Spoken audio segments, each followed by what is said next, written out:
Oh, look, it's Larry Wu. Oh, and it's Mark Lautenbach. They're just cascading in like an avalanche.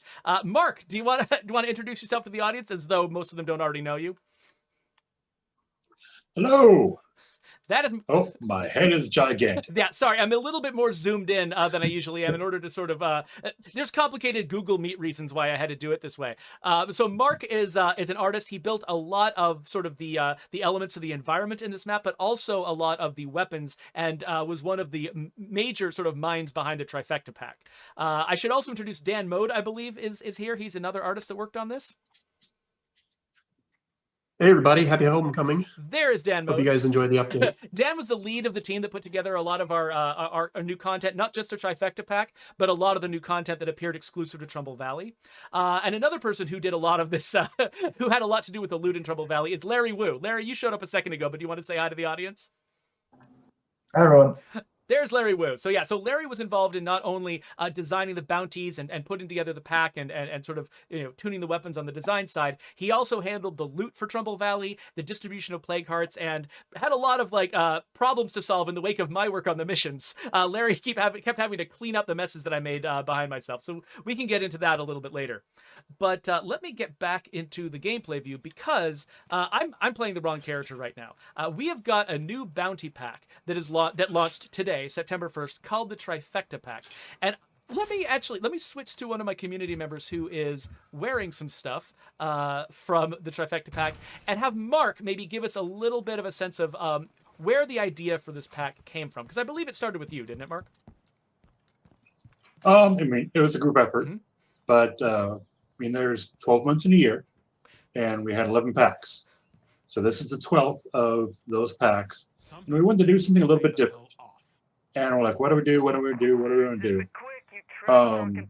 Because it's really hard to find 12 weapons we don't already have and put them in a theme, because each pack has a certain theme. And so we kept on thinking of a bunch of stuff. It's like, oh man, I really want to do that, but I also really want to do that. I'm like, let's do all of them. And so we picked kind of 3 different themes. Like, let's have them all work together. So if you put them all at the same time, they would look really cool as a package deal. And so that is what we did. Yeah, so right here, this character that I just switched to, she is carrying the gear from the Hard Candy Pack. So let's talk about this this bat right here. What is? I wish I could get close enough to show you what it looks like. But it's actually themed based on one of our community members, and it's got some just what's going on here, Mark? So a surprisingly large amount of people love purple. Purple is their favorite color of all time. And as far as I know, there's very little purple in our game as far as the weapons are concerned. It's not a common weapon color. So I decided to, like everyone likes purple, they've got a bat just for them. It is studded with pet collars for more damage. I forgot those were pet collars. I remember that from the beginning, but I just started thinking of them as regular spikes. You're right, they're pet collars. Oh, that's adorable. So I can imagine someone got into a pet supply store and just went nuts. It happened to be next to a athletic supply store. Oh. And so this is their crazy apocalyptic bat that happens to be very bright purple, and also has our Aberdeen name, as does the ice axe.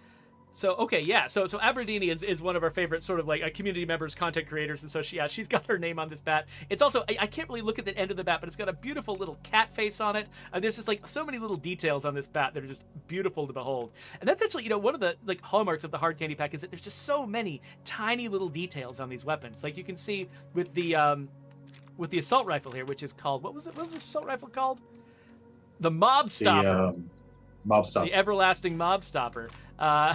So this it's covered with all these little stickers and things. Like tell me about this gun and its little sister here. So the Mob Stopper, I figured someone who is a little bit too excited for the zombie apocalypse, and so this is their baby. This is what they love, and they've got stickers all over it, and it's they just rattle canned it pink and just started putting stickers. It's got some like RAF stickers on there. It's got Bronto gas sticker on there. I recognize that one. Just a bunch of like kind of post-apocalyptic themed stickers on there. It's got a Band-Aid on the Oh, stock. of course it does. It's just insane. And it's super short. It's got a huge mag, just so you could just unleash hell, and that's their thing. Yeah. So And same with the sidearm, the Mac 11, which is the Jawbreaker, and it actually has a little jaw on it, like the old airplanes, like the Spitfires and stuff. oh yeah, and I can't see it here, And, but let me see if I can see it on your hip. Yeah, it's like a little shark. You can kind of see it's a little shark there. Yeah, it's got a little shark mouth on it, and it also has 88 for a couple of our fans, Court 88. And so yeah, they were very helpful in helping me decide what these guns would be about and what would be most suited for some of the fans.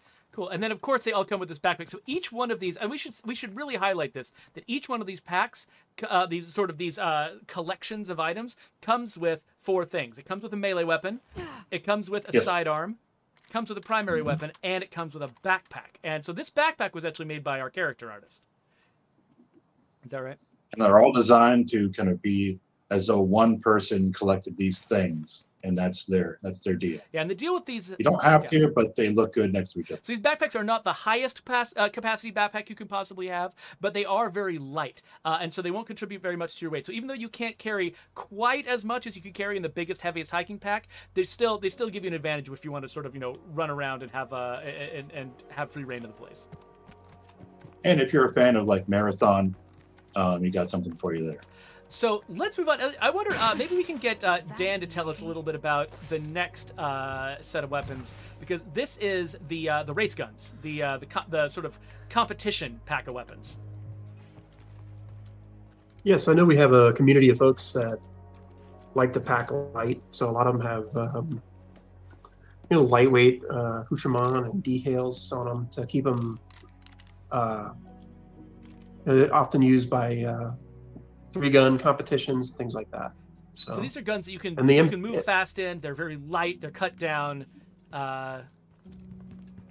yeah, they have compensators on them, extended magazines. And one of the things we heard from a lot of the community is that they wanted to have a shared ammo type.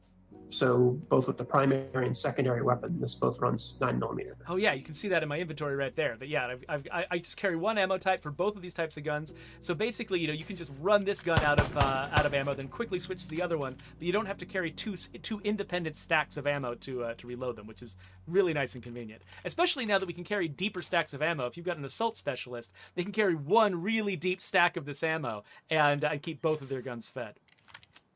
Yeah, you're going to need a lot of 9mm to keep both of these fed. The Checkmate has a 26-round magazine, and the MPX has a 40-round magazine. Wait, this little gun is a 26-round magazine? Yeah. That is amazing. And you said 40 for this one. Wow, yeah. So basically, Yeah. that's an entire stack of 9mm. If you don't There have you the go. assault skill going into this one. And then, what is this melee weapon? Tell me about this thing, because it does feel thematically like it really fits in. But finding a melee weapon that goes specifically with a gun-focused theme was probably a bit of a challenge. So a lot of the folks that would be tinkering with these types of things would need certain special tools to be able to adjust and remove parts and swap them out for better parts. So this is a armorer's wrench. We probably doubled it in size to make it a formidable melee weapon, but it's got this cool little brass end point on the end of it that really catches the eye, and it Oh, yeah. cracks some skulls. Yeah, that's So, true. Yeah, you have the little brass, and the whole thing has got a really unique shape to it. It really makes it sort of stand out in your hand. It's all the other sort of hammers and clubs and blades and things we have. You can really tell you've got this one and not another thing. Yeah, we definitely wanted the colors and themes to stand out between each other, but also give players a new kind of style for their weapons. So, and then rounding out the set, we've got Kyle here, who's carrying, what did we call it? Was it the filigree? Was it the precious metals? It's a precious metals set, right? The precious metals set, yeah. So you can see, it looks like a normal weapon. Let me see if I can catch the sun with this thing, because it is. Yeah, we need light. Yeah, I need to be out in the bright sun. I might need to pick a different time of day. Oh, just a little. There we go. Look at There you that go. gold. Oh, it's so beautiful. So this is like one of those classic, just crazy, over decorated AK-47s. Am I remembering that right? That's an AK-47. Yeah, and Mark can talk a little bit more about it. He did a lot of the filigree and the custom red dot sight on the top. Yeah, you can see that thing really glowing. Yeah, this thing is supposed to be for someone who's had some wins. They've got a bit of money and they want to show it off. We haven't had an AK without a stock, so I did that. And it's also got a ridiculous drum magazine because this is a ridiculous gun. That thing is For huge. a ridiculous person. How many bullets does that hold? 50 bullets. Nice. I think it's 50, yeah. And it is ornate from tip to toe, and it is it's crazy. And I love it because it's so gaudy and awful. It's even got a gold sight on it. Oh yeah, that's right. So Because it's not they just had the entire thing just plated. It's not just glowing red, it's also gold. And then you've got this sucker right here, this insane revolver. Let me see if I can sort of capture it on my hip here. Look at that thing. It's just mostly gold, ornate. And like, I don't know if you can really see it, especially with the quality of the stream. The sheer amount of detail that has gone into this gold filigree here on the sort of the body and the barrel of this gun.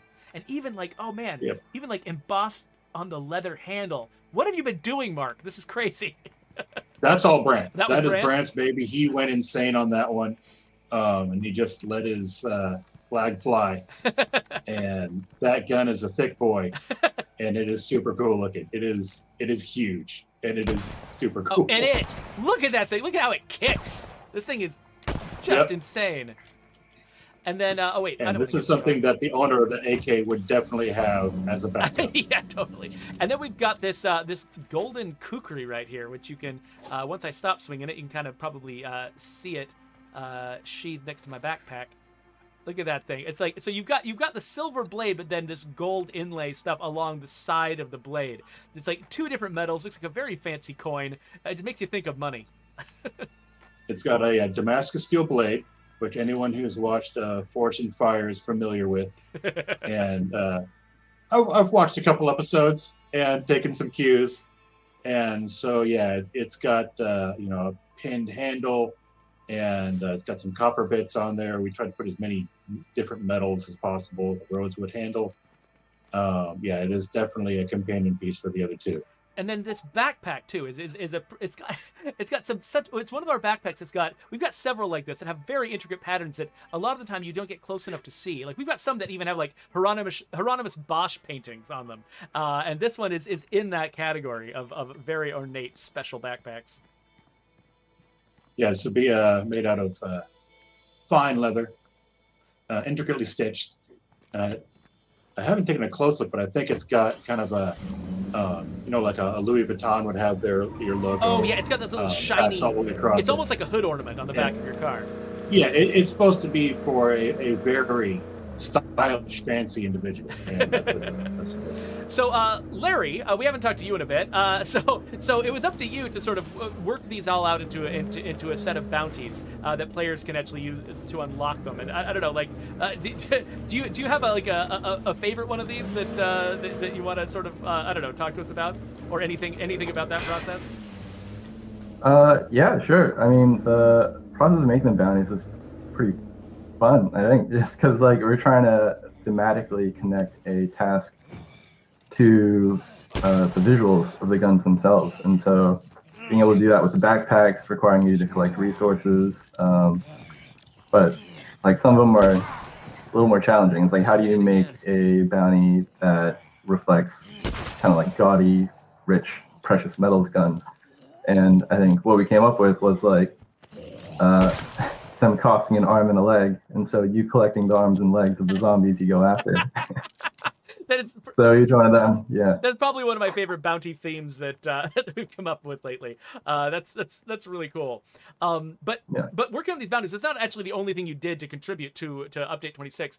I'm actually standing here next to the old veterinary clinic, this is a major landmark from the original State of Decay. One of the first places you ever loot once you sort of get hooked up with your community. And I won't get into details about what goes on in the missions, but one of your missions, like we do this all over the place throughout throughout the missions in Trumbull Valley is trying to take you back to these landmarks. But we ran into a bug recently, and I could have brought this up when we had the QA team on here too, where you're going in this nice normal mission. It's supposed to be kind of reminiscent of that early mission where you're clearing zombies from this site and trying to scavenge here with a familiar character. But one of the times when we ran into it, there was actually a plague heart in the middle of this building, and that's one of the problems. Like when we decided that we were going to tell a very specific story in Trumbull Valley, because like we did in the original State of Decay, in addition to the normal sort of randomly generated story content that usually appears in these maps, that added some extra complications to the process of trying to distribute plague hearts throughout the map, which is one of your jobs. Yeah, but I think one of the really cool things about this map I found was that there are these like focused city centers in different areas of the map. There's like the Marshall, Fairfield, and Spencer's Mill. And so it kind of created this like natural clustering of the plague hearts in a really almost like intellectual way where, it created these strategies that you could have where you would like stay away from the city centers, which is like very real to the zombie fantasy, or you could like try to delve in there, but the danger there was very compact and constant. And so that it means that because everything is so like clustered in this map, that you could actually probably had I imagine almost an easier time covering more of the sort of key territory with a smaller number of plague hearts than you could in sort of our more sort of drawn out, spread out maps like say Meager Valley. Right. Yeah, and it creates like a fun pace to the game too, where it's like when you're ready to take on a plague heart on this map, it's rarely one plague heart. You have to be like ready to take on a bunch. But then once you do that, you have a nice peaceful looting session where like you've cleared out a large area for a span of time. Yeah, and so you go to a place like Marshall. I mean, even though we've aged the map and we've basically the story of this map, it takes place after Heartland, after the Gauntlet has been destroyed and cleared out. But that Gauntlet, the area that was basically completely infested by plague, because of the way we distribute plague hearts into these city centers, you actually kind of can have an experience in Marshall that's very reminiscent of when it was completely taken over by the plague in Heartland. It's regular old plague hearts, but you can still feel just completely overwhelmed by that place. Right now, I'm playing in the green zone, so I've only just got the one plague heart over here. But when people play this game in Lethal, they're going to see what Marshall can turn into. Yeah, for sure. And on top of that, like I think a lot of players have already noticed, this map is way bigger than previous maps that have come out in terms of like size, but also the number of sites that are on it. I think they're like 25 to 30% more. That's right. Yeah, one of the things that one of the jobs that you took on for Update 26 was naming all of these sites. So we started with Heartland, and so Heartland had a bunch of these sites already had names from Heartland, but we were expanding into Fairfield, we were expanding up here, and also just making changes here and there throughout the map, opening up new areas that had been previously mostly dominated by plague. And so like, do you want to sort of tell the audience a little bit about like what the process is of sort of going through a map and figuring out what to call all these places?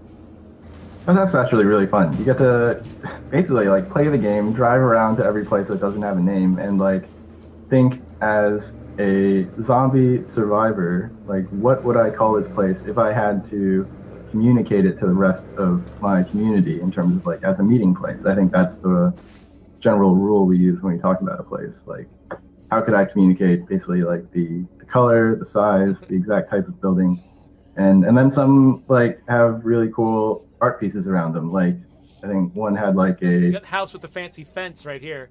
Yeah, and there's like ones with like corpses and rocking chairs on them, and then there's like a corpse-strewn hospital and stuff. So being able to like think in terms of like, how would a character quickly communicate these places is really fun. I've got this zombie trying to get in here, so I gotta deal with that. Cool. So we are starting to come to the end of this, but let me see if there's any last questions from the audience. It looks like we've got a couple that I missed out on so far. Eric Fisher wants to know how much, if any, of the items being discussed are found on the other maps or in the Heartland campaign. So there is, and we're not getting into detail about a lot of the sort of the sort of dedicated loot that appears in Trumbull Valley because we've got an entire stream planned about that. Another one with Dan and Mark later on this month. But I wonder if you wanted to talk a little bit, Larry, about sort of the thought process we had for like trying to make the looting experience in Trumbull Valley unique, compared to the other maps. Yeah, I don't know if there's gonna be a stream about this later, but the discovery system is like something completely new to the Faustite map and allows for more specific loot placement, more than like we've been able to do on any other map. And so we can really give specific places on the map a feel. I won't spoil where any of those places are, but we're able to kind of like really get deeper into the environmental storytelling and have a systemic experience for the players. Yeah, one of the things, like one of the sort of memorable looting experiences in Providence Ridge, for instance, was the enigmatic axe, which was found at this sort of like weird Shaggy Jack cult site. And we only did one thing like that in Providence Ridge because actually we didn't have features and systems in the game that were well designed to support that kind of thing. I think that Brian Giammi had to like twist the loot system way out of shape to try to make that happen, try to make a specific thing appear in a specific container, because that's not what our loot system is built for. It's built to be surprising, and so, but in this case, we've actually got sort of a lot of unique pieces of content and unique like guns and weapons and notes and items that are they're distributed to very specific spots, so you can kind of have those locations tell a story the way the enigmatic axe did, but in a much more consistent and more satisfying way. Characters can talk, that sort of thing. And let's see here. So we had another question from Sebastian Gonzalez, who says, "Can we transfer bounty items to new maps?" Yes. So the bounty packs, they are available for all of your, the bounty system is spread across all of your communities and any map that they might be on. You can unlock a gun while you're playing in Trumbull Valley, and then you can, grab that same gun for a community you have in a different map. The bounty system just spans everything. So don't worry that content is unique to Trumbull Valley, though we do have other stuff that we're going to get into later that is unique. Certain, and you can look through patch notes if you want to have a quick rundown of that, of all the different things you can find in this map, between outfits, guns, notes, pieces of storyline. It's all over the place. But it is now 2:55, and so we should probably start wrapping this up, because we've got a premiere of our new Ray Santos trailer that's coming at 3 o'clock. We want to make sure we're on time for that. So, Larry, thank you so much for coming here and giving the audience some insights into the work that you were doing in Trumbull Valley, and thank you for everything that you did. Of course, thanks for having me on the stream, and thanks to all the players for playing.